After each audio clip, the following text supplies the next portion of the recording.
Assalamualaikum. Okey, hari ni kita ada sedikit Honda City model TMO datang untuk tukar bearing belakang. So, belah ni kita dah buka bearing dia. Jom kita tengok belah sini pula. Okey, cara nak buka bearing dia, kena buka dulu caliper brake ni. Lepas tu okey, kena buka juga disc rotor ni. Disc rotor ni dah ada skru lah, 2 biji sini. Kena gunakan impact lah. Okey, kena gunakan impact. Buka skru ni dulu.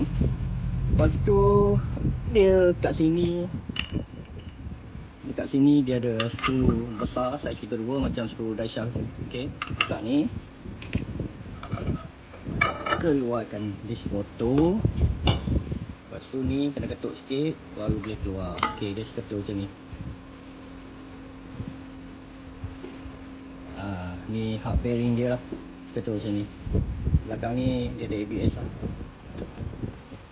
So kena buka jugalah sensor ABS ni. Takut patah ke apa, buka dulu lah. Okay, macam tu je. Ni bearing baru lah, hub bearing baru lah. Ini yang lama. Okay, letak grease sikit, grease copper grease. Okay, nak pasang bearing ni senang je. Allah dia masuk. Okay. Okay, nak masuk.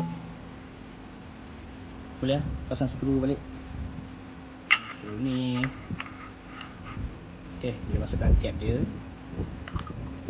Masukkan disc rotor. Masukkan skru dia kat sini. Okay, dah siap pasang skru ni, 2 biji. Cap dah pasang.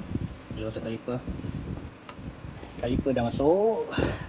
Pasang skru saiz 14, 2 biji. Sini satu, atas satu, 2 biji. Masukkan kabel. Handbrake. Ok, settle. Ok, dah siap pasang. Jom kita QC balik. Skru 14 dah pasang.